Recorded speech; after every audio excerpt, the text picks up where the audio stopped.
Hello and welcome back to your South King County real estate update. My name is Sarah Eggleston with Stone Egg Realty at John L. Scott, and I am here to deliver your weekly news for real estate for the South King County area.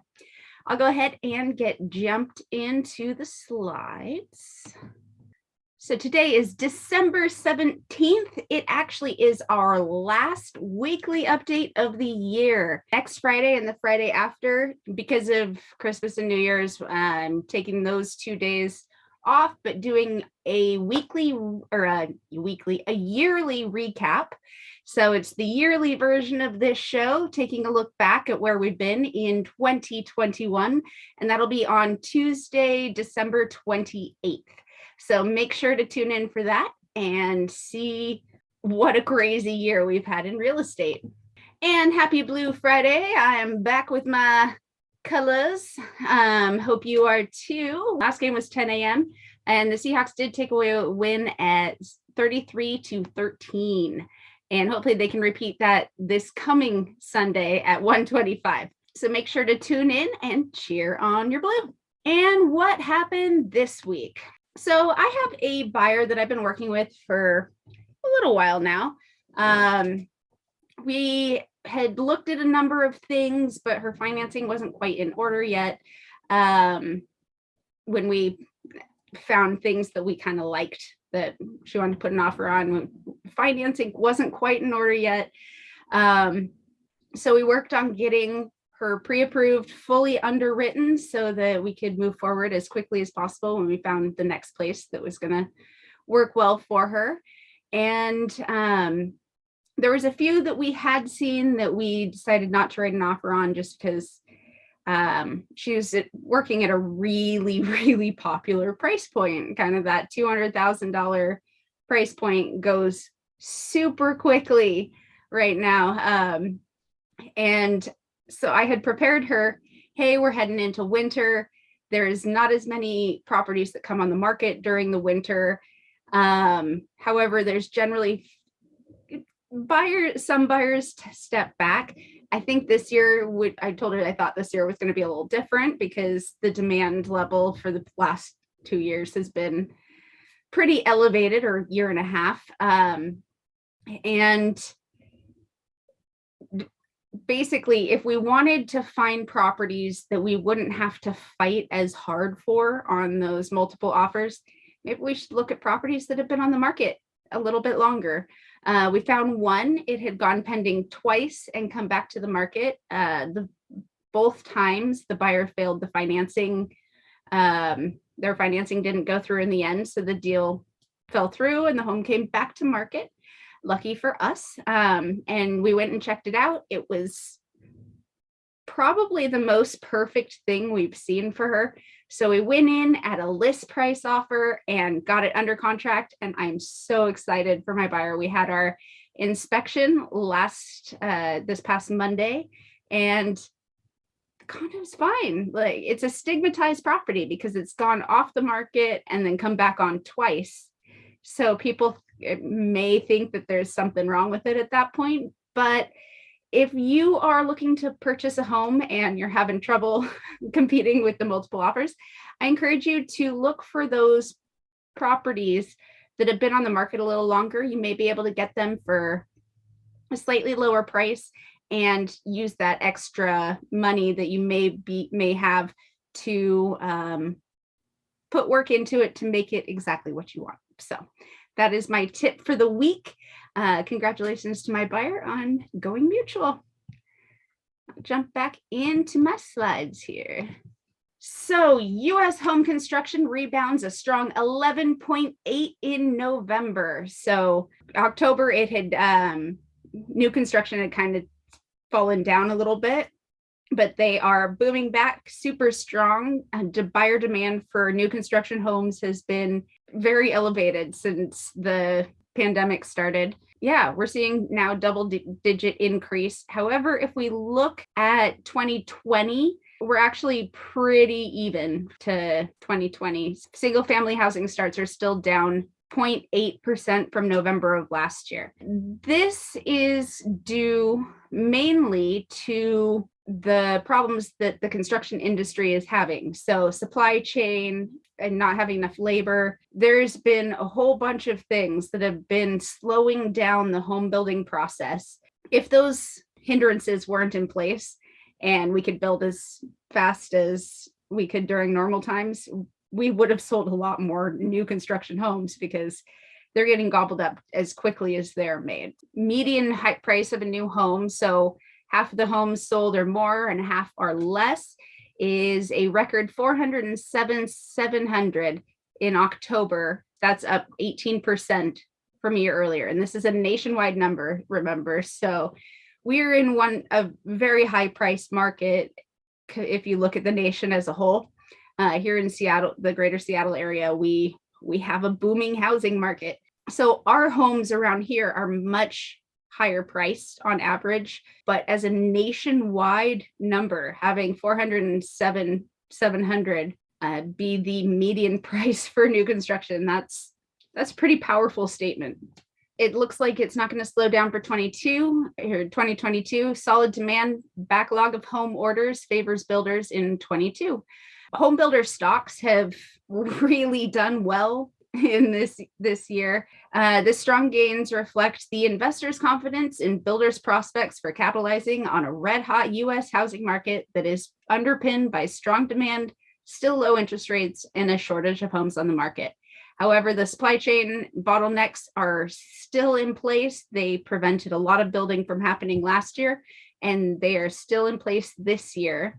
Biggest problems that home builders are facing that had faced in 2021 was being able to build things fast enough. That looks like it's going to continue to be a problem in 2022, at least the first part of the year.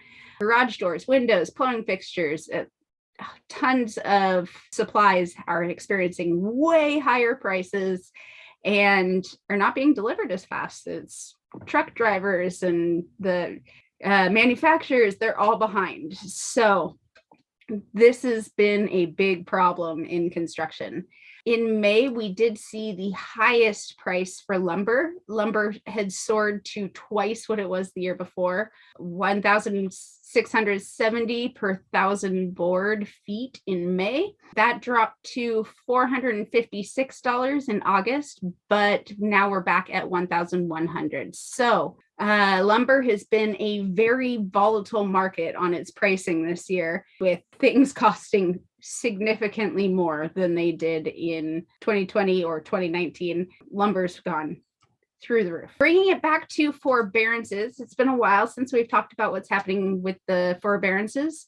They're back May 2020. This was our high. We had 4.76 million, so nearly 5 million homes in active forbearance. Now we are down under a million, just shy of a million, at 994,000. So there are a lot of people that are making those recoveries. A lot of these people didn't need the forbearance after all. They just kind of set it up as a precautionary measure. But it looks as though most people are getting out of their mortgage hole. And that brings us to our market stat minute. We had 253 new listings in the last 7 days, 586 pending, and 718 sold. So our new listings has plunged down, and as a result, our pending sales have plunged down from where we were last week because there's just not that much on the market to buy. But if you look at this, new listings, 253 in the last 7 days, and we've had more than double that go pending. That means a lot of people are using the tip that I mentioned a few minutes ago and looking for homes that have been on the market a little bit longer, maybe something that they'll be able to get a better price on so that they can put some work into it and make it their own. Showing traffic remains pretty strong, but we are kind of dipping down for the year. You can see our 2020 showings were higher than the 2021 showings, but that was just because there's fewer things on the market to see. If we look at the showing index over the last 5 Octobers, you can see 17, 18, 19, we were at a much lower buyer demand level than we were in 2020 and 2021. I did like this quote: "The demand for housing in the United States has reached a fever pitch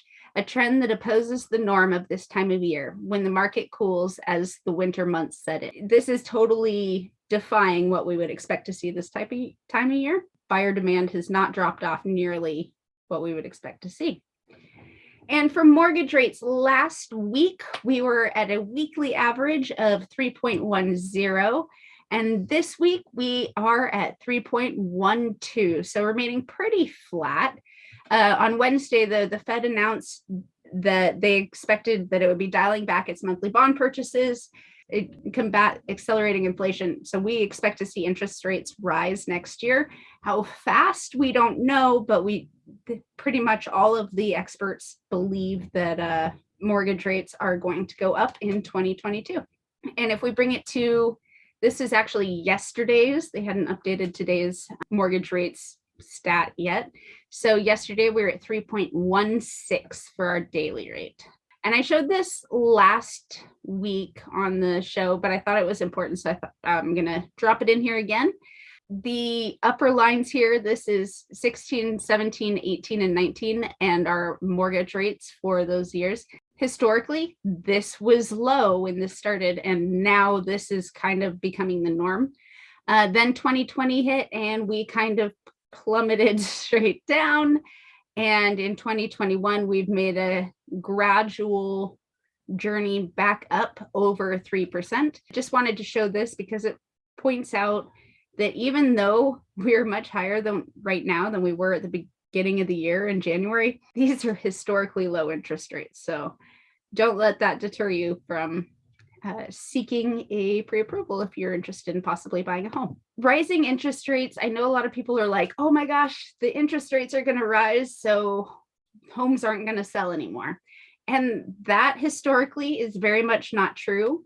The blue here is the home sales, and the orange or the yellow and red is mortgage rates.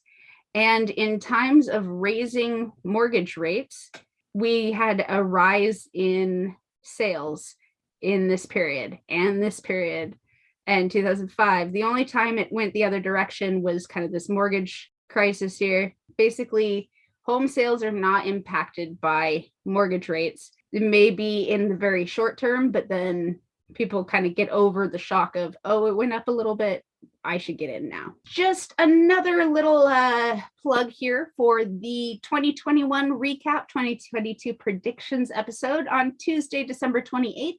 Please join me live at 3 p.m. to see where we've been throughout this crazy, crazy year.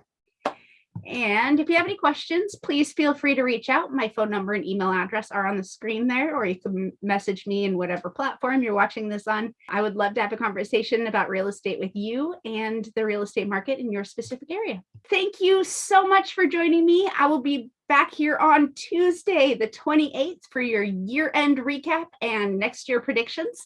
Thank you so much for joining me for the last South King County real estate update of the year for the weekly episodes. It has been awesome. Thank you so much for your support throughout the year. I can't tell you how much I appreciate you watching this show. I love to deliver this valuable information to you whenever I get the chance. So thank you so much, and I will see you Tuesday the 28th.